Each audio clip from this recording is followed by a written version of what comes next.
क्या इंटरप्रिटेशन इस वक्त ली जा रही है 37AA को लेकर, कितनी बेचैनी इस वक्त पाई जा रही है? और साथ ही साथ हमारे साथ राना मुनीर हुसैन भी मौजूद होंगे, उनसे भी हम कमेंट करेंगे। जी बख्तावर, पहले आप बताइएगा। देखिए जी, ये 37AA, पहले ये 37A होता था, फिर 37B हुआ, और अब ये 37AA का जो कानून हुकूमत लेकर आई है, इससे basically they are converting FBI into a police force, जो कि पहले ही पाकिस्तान में एक डर और खौफ की सूरत हाल है। अब ये नए कानून के जरिए FBI का कोई भी ऑफिसर जिसका दिल करेगा, बगैर किसी सॉलिड प्रूफ के वो किसी भी कारोबारी शख्स के खिलाफ वो इंक्वायरी शुरू कर सकता है और उसके बाद उसको अरेस्ट किया जा सकता है।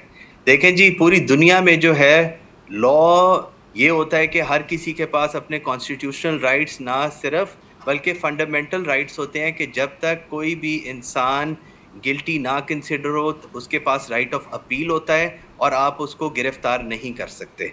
लेकिन इस कानून के तहत कोई भी FBI का अफसर किसी भी कारोबारी शख्स को जाके बगैर किसी प्रॉपर इंक्वायरी के जाके अरेस्ट कर सकता है। ये बताइएगा राना साहब कि एक ऐसा कानून जिसके बनने से जो फंडामेंटल राइट्स हैं उनकी वायलेशन हो, जो कि यहाँ पे कहा जा रहा है, तो एक ऐसे कानून को कोर्ट ऑफ लॉ में चैलेंज किया जा सकता है, या फिर अगर पार्लियामेंट से एक एक्ट मंजूर हो गया तो वो हमेशा के लिए मंजूरी हो गया?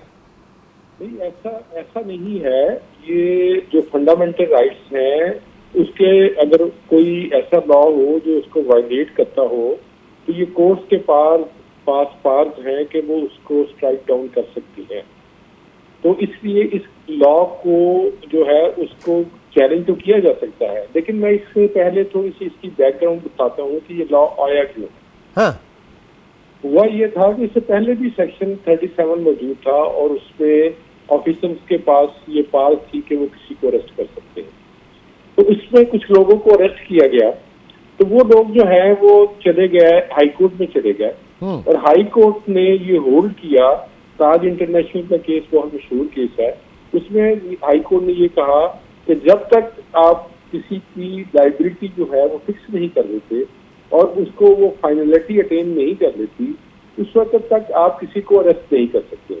अच्छा। तो ये जो ताज इंटरनेशनल वाला केस है ये आगे इसके बाद चला गया सुप्रीम कोर्ट में। तो सुप्रीम कोर्ट में डिपार्टमेंट जब गया तो सुप्रीम कोर्ट ने पंजाब लाहौर हाई कोर्ट है उसको ऑर्डर को अपहोल्ड कर दिया और ये कहा कि सबसे पहले आप उसके खिलाफ प्रोसीडिंग स्टार्ट करेंगे, उसके बाद उसके खिलाफ उसको शो कॉज नोटिस देंगे, फिर उसका आप उसको ऑर्डर पास करेंगे, फिर उसके पास अपील का राइट है, फिर वो अपील में वो शख्स जाएगा, जब उसके खिलाफ फैसला हो जाएगा तो फिर आप उसको अरेस्ट करके तो उसके खिलाफ प्रोसिक्यूशन शुरू करेंगे। जो लेटेस्ट लॉ जो है वो हाई कोर्ट के बाद सुप्रीम कोर्ट में उसने फाइनलिटी अटेन कर दी। अब उन्होंने क्या किया है कि ये बदकिस्मती हमारी कि हमारे मुल्क में अगर सुप्रीम कोर्ट जजमेंट देती है तो जो एग्जीक्यूटिव है या जो पार्लियामेंट है वो उसको अनडू करने की कोशिश करती है। ओके, या लेकिन सर मैं अगर मोटा मोटा मैं ये कहूं कि जनाब, in line with the instructions और directions by supreme court of Pakistan जो थी वो चीजें बेहतरी की तरफ थी, लेकिन इस एक्ट के जरिए उसको खत्म किया गया और सिंगल हैंडेड पावर जो है वो FBI की तरफ चली गई। राइट, एग्जैक्टली इसको नलीफाई करने के लिए ये अब नया कानून लाया गया है। और ये जो कानून है मैं समझता हूँ कि अभी भी इसमें गुंजाइश है, अगर FBI चाहे तो इस जो प्रोविजन है इसको कुछ अरसे के लिए सस्पेंड कर सकती है, और अगरचे ये इसको पार्लियामेंट ने पास कर दिया है तो उसमें बेहतरी लाई जा सकती है और मुल्क में जो खौफ व हरास है उसको दूर किया जा सकता है थोड़ी सी कोशिश के बाद। और फोकस उस जगह पे करना चाहिए जहां फ्रॉड हो रहा है,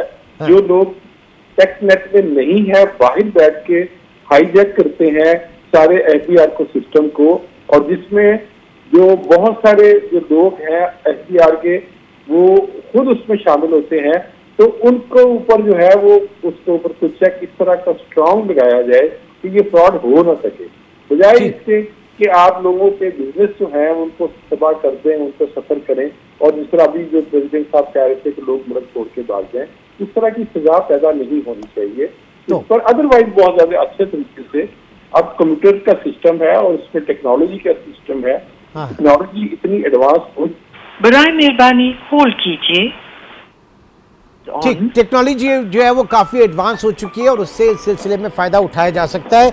जी बख्तावर साहब, अब बताइए कि लाहेअमल क्या क्या तय किया है, जो एसोसिएशन हैं, जो चेंबर्स हैं, आप लोगों ने क्या लाहेअमल तय किया है? देखें जी, कराची चैम्बर हो गया, मुल्तान चैम्बर हो गया, लाहौर हो गया, फैसलाबाद हो गया, सियालकोट हो गया, कोयटा हो गया, सरहद हो गया। चारों सूबों के जो मेन चैम्बर्स हैं, कैपिटल सिटी के चैम्बर्स हैं, इन सब ने ये फैसला किया है कि हम इस नए कानून को टोटली रिजेक्ट करेंगे।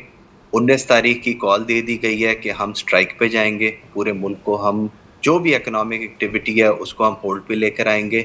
बट ये मदर ऑफ ऑल चेंबर्स एफपीसीसीआई जो है वो आपके साथ शामिल है इसमें कि नहीं है? देखें, एफपीसीसीआई भी बिल्कुल हमारे साथ इस चीज़ में शामिल है। एफपीसीसीआई की गवर्नमेंट के साथ कोई बातचीत चल रही है। गवर्नमेंट ने उनसे चंद दिन मांगे हैं, मेरे ख्याल में ट्यूसडे या वेंसडे तक का टाइम मांगा है कि आप कि कोई बेहतर न्यूज़ उनको दे दी जाएगी। तो एफपीसीसीआई की तरफ से जो हम तक अभी मालूमात आई है वो ये है कि ट्यूसडे वेंसडे तक वो वेट करेंगे। अगर कोई पॉजिटिव न्यूज़ ना आई तो वो भी इसमें शामिल हो जाएंगे। चलिए जी, बहुत बहुत शुक्रिया, थैंक यू वेरी मच। हमारे साथ मौजूद थे मियां बख्तावर तनवीर शेख, जो कि सदर हैं Multan chamber of commerce and industry के।